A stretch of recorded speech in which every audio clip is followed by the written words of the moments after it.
Hey guys, welcome back. So in today's video, I wanted to talk to you all about annotating books, but more specifically, cozy mysteries.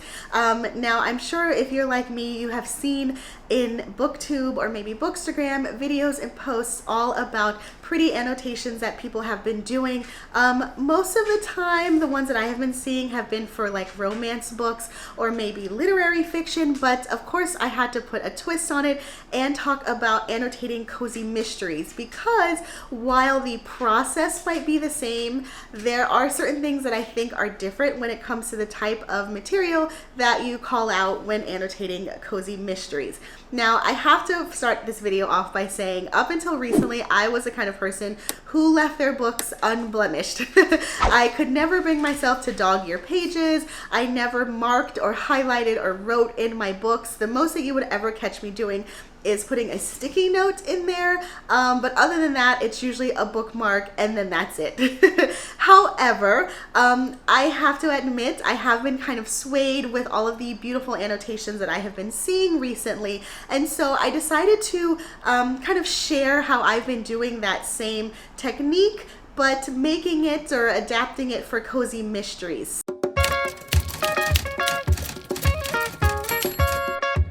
Okay, so let me start by saying, obviously by no means am I an expert. I am very new to all of this, as I've mentioned, but it's been really fun so far, mostly because I love cozies and it's been fun pointing out different things for me to really pay attention to when it comes to annotating. Now, this is just the way that I do it. I do have a handful of things that I have started to call out when it comes to annotating cozies, but of course, if you guys have any ideas that you would like to throw into the mix, please leave them down in the comments below. So one of the things that I do starting off is annotating, or rather calling out the characters. This is nothing new. You can do this in any kind of book genre, but when it comes to cozies, I find it especially important because a lot of the times the characters that you're introduced to are either part of this pre-established world or they are a suspect. And so it can be kind of hard juggling all of the names and the characters, especially because if you are either starting the first book off or you're in the middle of the series, you're getting a lot of names thrown at you. So highlighting names or making a note about who's who in a cozy mystery, I find especially important. That way, when you get towards the end of the book and you're doing the reveal, or the amateur sleuth starts talking about all the possible lists of suspects, you can always refer back to your highlights or your notes about who's who when it comes to the characters. Okay, now speaking of the amateur sleuth trying to solve the mystery, obviously another aspect in terms of cozy mystery annotations are clues. These are the little breadcrumbs, these little hints that the author leaves you, or at least hopefully leaves you, as you are reading the story. And this can be anything from things that are actual clues to maybe red herrings, which of course you don't realize until the end that it's a red herring. But nonetheless, I love to call those out because it's fun to kind of look back and see if you're putting the pieces together of this cozy mystery puzzle right or not. Most of the time, again, it's really just about the journey for me, and I'm not truly actively trying to solve the mystery, but it is fun when a clue jumps off the page to you. So you want to make a little note about like, oh, could this be something? Maybe, I don't know, but let's highlight it anyway because it's super fun. Okay, so this next one is actually my favorite, partially because it's sort of my pet peeve when it comes to cozy mysteries, but I like to call out instances where our amateur sleuth is being dumb. Like those "don't go in there" kind of moments.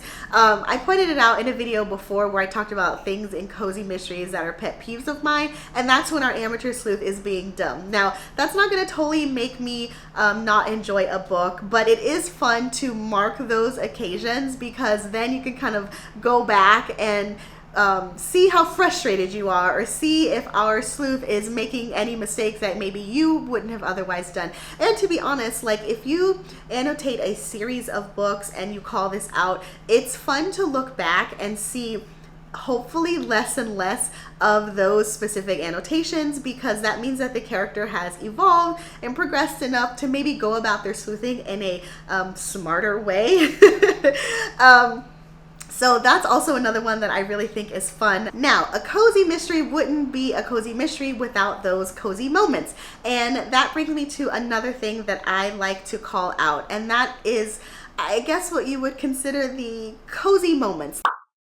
The fun moments. This is going to vary depending on the kind of theme of the cozy mystery that you are reading, and honestly just your personal preference about what you think is fun or cozy in a particular book. So like a perfect example off of the top of my head, if you're reading a baking cozy, you might want to recall or highlight things that are descriptions about the character making certain pastry items, or the descriptions of the smells, and you know, how they're putting things together in their shop when it comes to doling out, you know, donuts, and all of the warm bread smells and those kind of atmospheric descriptions. Same can go for maybe like the setting or the scenery. If it's a especially snowy day in your Christmas themed cozy mystery, or if it's a sweltering day on the beach and the breeze is blowing, you guys get what I'm saying. But basically any kind of description that leans into that cozy element, I especially love to look back on and love to annotate, because really, to me, that's one of the main things that compels me or draws me into cozy mysteries. I mean, yes, we've got the murder and the amateur sleuth, but every book has that, and it's what the author calls out in their specific book for the descriptions that makes it so unique. So obviously it's worth calling those out or tabbing them so you can go back and reference them for later. Another thing that I like to annotate is just general thoughts and commentary as I'm reading the book. I find that this seems to be what I do the most, just because when I'm reading, I have a lot of like side thoughts as I am going through, whether it's about the characters, whether it's about whatever is happening. So a lot of the notes that I take are going to be just little miscellaneous pieces. So like an LOL here, or like a oh my gosh, or if it's a series and I like something that a specific character is doing, I'll make a note about that. These tend to be the things that I enjoy looking back on the most, just because it's almost like getting feedback from a friend. Now obviously it's me, but I like to go back and see where my head was at and what I thought about little moments when I was reading a particular book. So the last formal section, if you can even call it that, of things that I like to call out when I'm annotating cozy mysteries are what I would consider like fun extras or DIY. So this could be anything from like a recipe or tips that the author leaves in the back of the book. Sometimes, again, I'm going to use baking as an example because I'm hungry. In the middle of the book, the author might actually be descriptive in how the character is taking steps to make a particular recipe. Things like that I find are fun to call out. That way, if I ever wanted to refer back and make a recipe or follow one of the tips, I have it easily accessible. So yes, I love doing that as well. I'm trying to think of a few examples. So like crossword puzzles, let's see, quilting patterns, organizational tips, obviously recipes. There's just a myriad of things. Again, another reason why I love cozy mysteries, because of that as well. You kind of learn something along the way. And I think that those are also valuable to point out when you are annotating cozy mystery books. Okay, so when it comes to annotating, obviously we have to talk about supplies.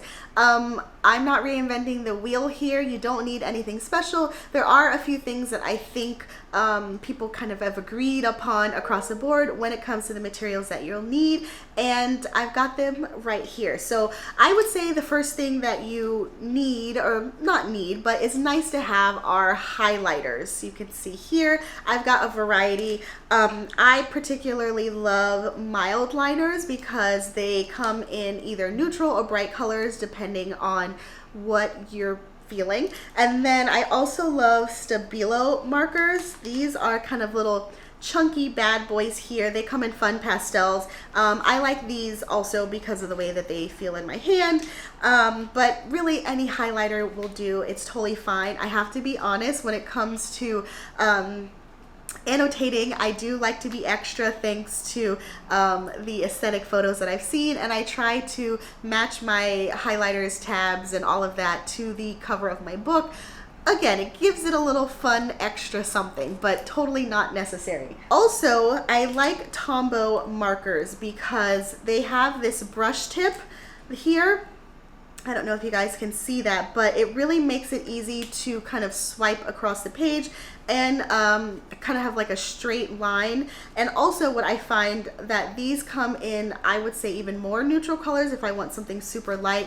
Not necessary, nice to have. All of these, because I love stationery, I already have on hand at home, so I didn't have to buy anything, but really whatever you love that works the best for you. Now, when it comes to tabs, I will totally admit these purchases were 100% influenced by what I've seen on Instagram, just because of the way that they look, the different colors.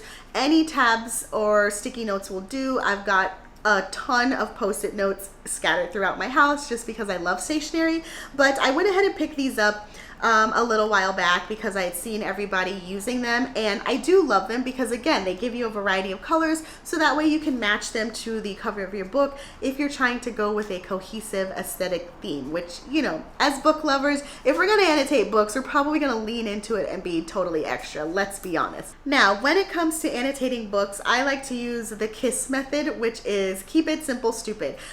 Meaning, basically, I like to do what I believe is the bare minimum so that it doesn't conflict with my actual reading experience. Now, I know some people, and again, I love these people who do all of this and go above and beyond, but that's just not for me. But, you know, they will draw in their books and maybe like highlight certain scenes and make a little picture or insert some ephemera to go along with it, and that's great. I love that. But for me personally, I also know my limits.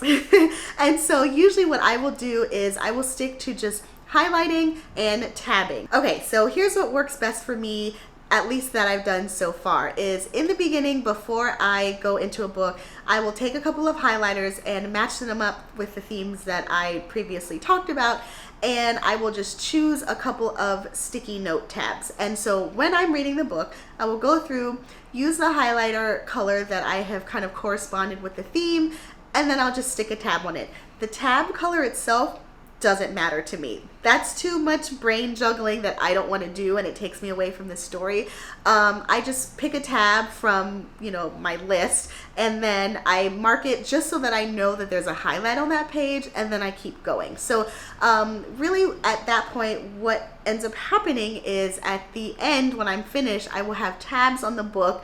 They will look pretty, but they won't really mean anything other than the fact of saying, hey, there's a highlight on this page. If you want to kind of dive deep to see what it says, open it up here. And I find that that has worked best for me. That way I'm not juggling too many different color combinations. It's really just one set of colors that mean something, and then the other are just to look pretty to mark my progress along the way. Now, when it comes to ebooks, you can obviously be as detailed as you want, but I have found that it's even more kind of simplified. And first of all, I think that it works better if you are making annotations on the Kindle app for maybe an iPad or your computer, or basically anything other than the actual Kindle device, just because those options, like your phone and your computer, have the colored options. So what I mean by that is you can actually highlight something and choose the color that you want it to correspond with. And so by that instance,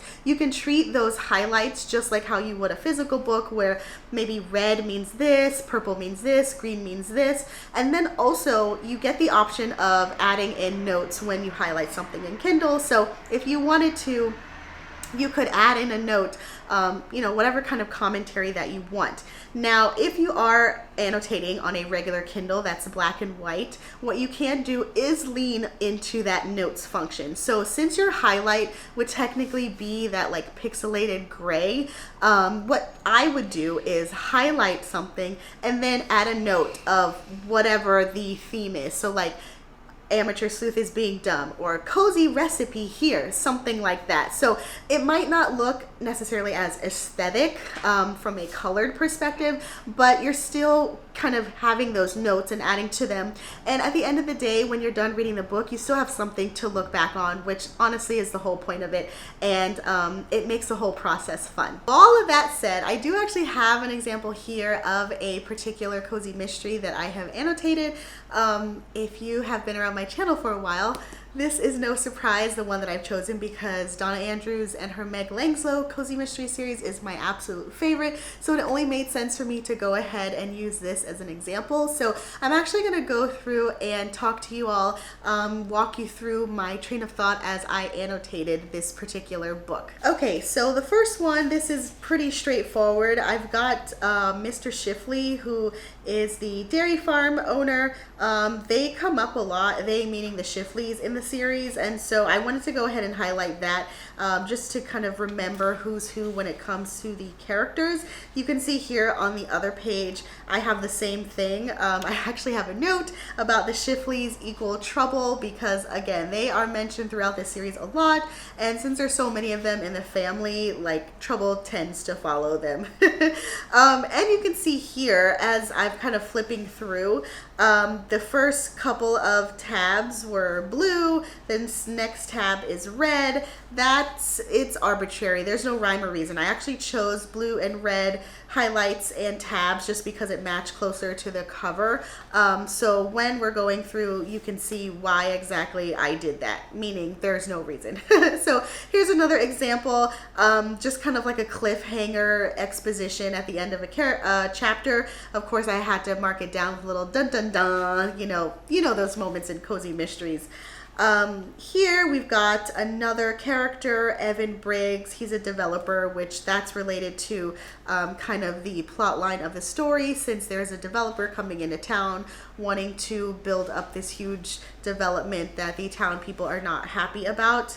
Another character development here, Mrs. Pruitt. I'll just kind of skip to that. Let's see. Then we've got okay, yes, Horace, again, the town Emmy. Honestly, I know who Horace is, but I was just kind of on a roll, and I love Horace, so I went ahead and marked it up, even though I'm never going to forget who he is.